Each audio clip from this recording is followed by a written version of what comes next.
नमस्कार मेरे प्यारे स्टूडेंट। इस नए वीडियो में आप सबका स्वागत करता हूं मैं। आज हम क्लास 12 के जो सिलेबस के बारे में चर्चा करेंगे, जो 2023 और 24 में जो नया सिलेबस जारी हुआ है उसके बारे में हम आज चर्चा करेंगे। तो चलिए देखिए क्या किस तरह से है। तो उससे पहले एक बात, छोटी सी मेरी बात सुन लीजिए। यह मेरा एक चैनल है मैथमेटिशियन सर, यह मेरा एक चैनल है। इसको आप लोगों से रिक्वेस्ट करता हूँ कि इसको आप सब्सक्राइब करिए, लाइक करिए और कमेंट करिए। और कहीं से अगर इस मेरे वीडियो में कहीं से अगर दिक्कत है तो उसको भी कमेंट के माध्यम से आप बताइए। चलिए ज़्यादा टाइम हम लोग व्यतीत ना करें, इसीलिए पहले मैं लिख दिया हूँ कि ज़्यादा टाइम हम लोगों का नष्ट ना हो। तो चलिए देखिए क्या किस तरह से है। जैसे पहले लेसन में आप देखेंगे तो यह संबंध एवं फलन है। पहला लेसन यही है। तो पहले लेसन में बहुत कुछ चीज़ें काट कर निकाल दिया गया है। जैसे अगर हम कह दें तो फाग हुआ, गौफ हुआ, तो इस तरह से चीज़ें निकाल दिया है काट कर। बहुत सिंपल वे में पढ़ लेना है। तो संबंध एवं फलन में क्या पढ़ना है? स्वतुल्य संबंध पढ़ना है। संबंधों के प्रकार में, ये सब संबंधों के प्रकार में आते हैं। तो यह संबंधों के प्रकार में अगर बात करेंगे तो पहला जो पढ़ना है वह स्वतुल्य संबंध पढ़ना है। दूसरा जो पढ़ना है वह सममित संबंध पढ़ना है। तीसरा जो है इसमें संक्रामक संबंध है। तो एक चीज़ और जान जाइए कि जिस संबंध में स्वतुल्य संबंध, सममित संबंध और संक्रामक संबंध, ये तीनों संबंध होते हैं उसे हम तुल्यता संबंध कहते हैं। तो तुल्यता संबंध भी पढ़ना है। तो तुल्यता संबंध के लिए कंडीशन होता है कि ये तीनों कंडीशन फॉलो करे, तो वह तुल्यता संबंध है।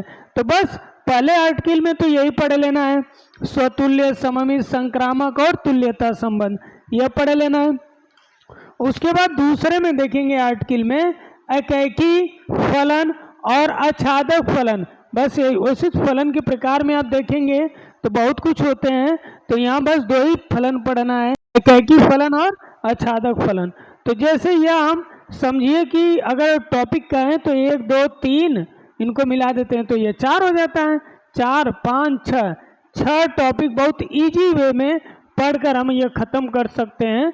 तो ये पहला लेसन बहुत आसान कर दिया है। इसमें जो दो फलनों का संयोजन हटा दिया है, इन्वर्स हटा दिया है, यह सब इसमें से बहुत कुछ चीज़ें हटा दिया गया। बस इतना ही पढ़ना है इस सिलेबस में। इसमें आइए दूसरा जो चैप्टर है, उस दूसरे चैप्टर का नाम है प्रतिलोम त्रिकोणमिति फलन। तो प्रतिलोम त्रिकोणमिति फलन में क्या क्या है वह जरा ध्यान से देखेंगे।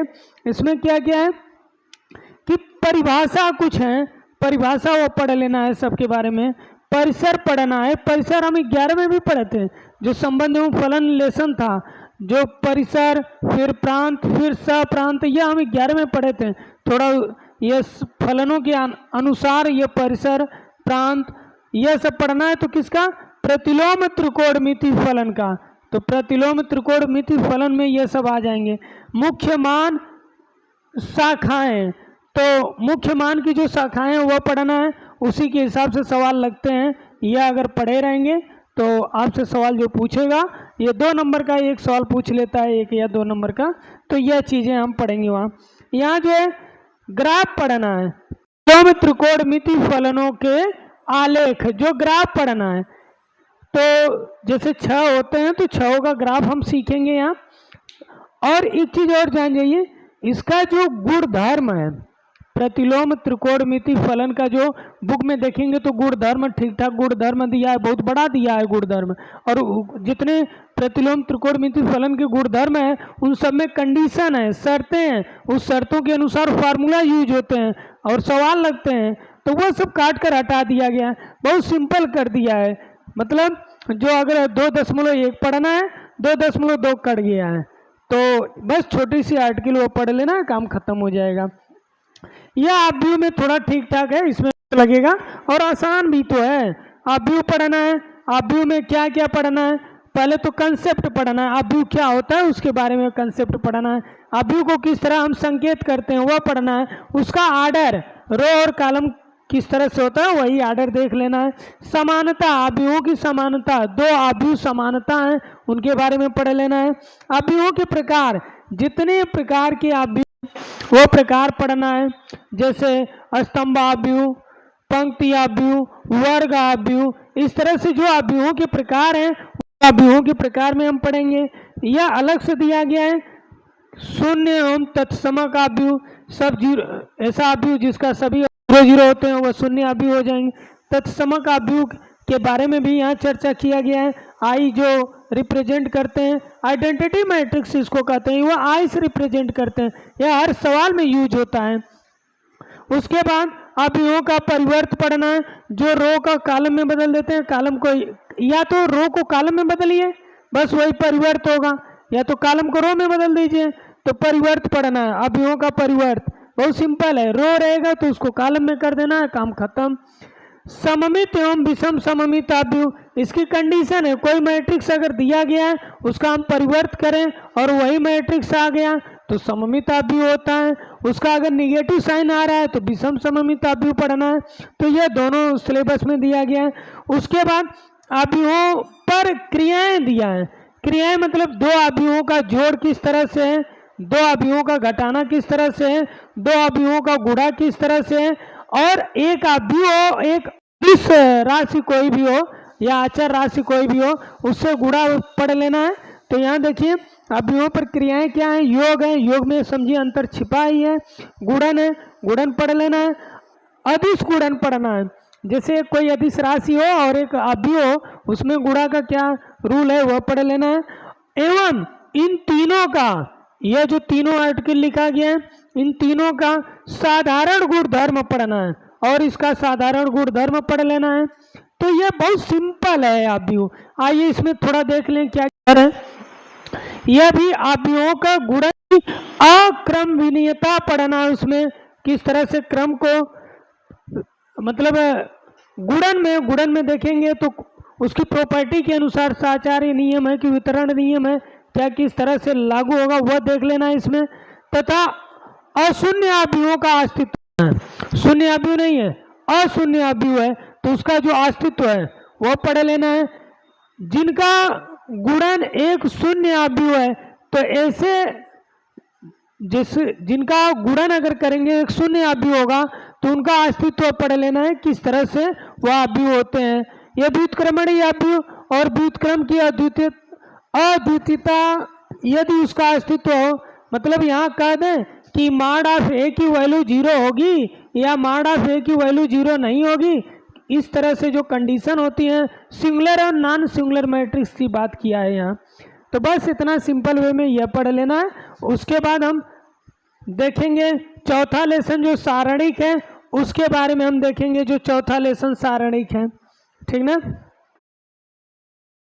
यह सारणिक में क्या पढ़ना है कि एक वर्ग अव्यूह का सारणिक, इसका आर्डर जो 3/3 का रहेगा, तो एक वर्ग अव्यूह का सारणिक, एक वर्ग अव्यूह का सारणिक ये 3/3 का, मतलब इसका जो डिटर्मिनेंट होता है, जो मान होता है मॉड ऑफ ए, यह निकालना है।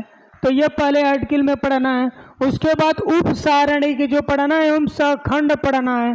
तो सखंड और उप सारणिक में केवल अंतर अब अगर बात कर लें तो उप सारणिक जो छोटा सा होता है, सखंड जब उप सारणिक यूज करेंगे उसी का सखंड यहाँ देख लेना है।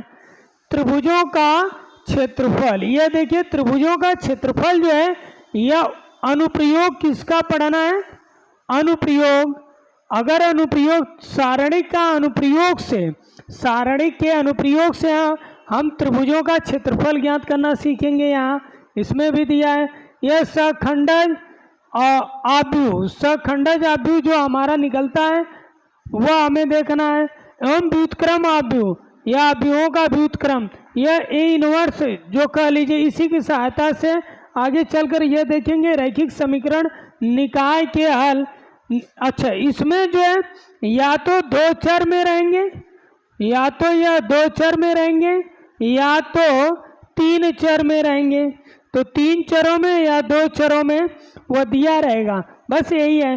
तो उसमें रैखिक समीकरण निकाय के हल की बात करेंगे तो संगत असंगत इस तरह से कंडीशन है, लेकिन यहाँ जो सवाल दिया रहेगा वह केवल अद्वितीय हल के लिए देगा, इसमें केवल अद्वितीय हल के लिए देगा। तो या तो 2 चरों में देगा या 3 चरों में। तो यह रैखिक समीकरण निकाय के हल हम कह लीजिए तो अव्यय विधि का प्रयोग करके हमें रहता है एक्स वाई या एक्स वाई जेड का मान। तो इस लेसन में बस इतना ही है, एक आर्टिकल लिया है, एक आर्टिकल लिया है, एक आर्टिकल लिया है और एक आर्टिकल लिया है और एक यह है, बस इतना ही छोटा सा पढ़ना है। इसमें ज़रा देखिए, और इसमें अगर बात करेंगे तो कुछ काट कर निकाल दिया गया है, जो पहले था और जो अब है उसमें थोड़ा चेंजिंग हुआ है। इसमें आप देखेंगे तो पहला सतत है कि नहीं है वो कोई फलन, फिर अवकलनीयता देख लेना है उसमें क्या है। तो पहली आर्टिकल सतत एवं अवकलनीयता में देखना है, इसमें संयुक्त फलनों का अवकलन, 2 या 2 से अधिक फलन एक ही फलन में सम्मिलित हो जाते हैं, ऐसे फलनों का अवकलन हमें यहाँ पढ़ना है। श्रृंखला नियम, वही संयुक्त फलन में श्रृंखला नियम लागू होता है, उसका रूल देखना है। अस्पष्ट फलन, अस्पष्ट फलन में जब अस्पष्ट फलन ना हो ऐसे फलन को अस्पष्ट फलनों का अवकलन यहाँ सीखना है। आगे यहाँ देखेंगे तो चरघातांकी एवं लघुगणकीय का जो संकल्पना है या कंसेप्ट कह लीजिए वह पढ़ना है, एवं अनुप्रयोग भी पढ़ना, प्रयोग कर रहा हूँ, और उसका अवकलन भी पढ़ना है। फिर लास्ट में यहाँ लघुगणकीय अवकलन यह भी पढ़ना है। लघुगणकीय अवकलन क्या होता है, तो जब 2 या 2 से अधिक फलन जो है प्रोडक्ट के रूप में हो, पावर के रूप में हो, डिवाइड के रूप में हो, तो वहाँ हम लघुगणकीय अवकलन से आसानी से उसका अवकलन कर सकते हैं। प्राचल रूप में जब 2 चर दिए हों तो एक तीसरा चर जो इन दोनों चरों को जोड़ने का काम करता है तो वह प्राचल होता है, उस रूप में हमें अवकलन ज्ञात करना है, यहाँ सीखना है। उसके बाद द्वितीय क्रम के अवकलन, जब हम एक बार अवकलन कर लेंगे उसका पुनः अवकलन करते हैं तो द्वितीय क्रम के अवकलन, यह है सिलेबस में जो मध्यमान प्रमेय है, यह सब काट कर इसमें से निकाल दिया गया है। I can't see the end, but we'll see.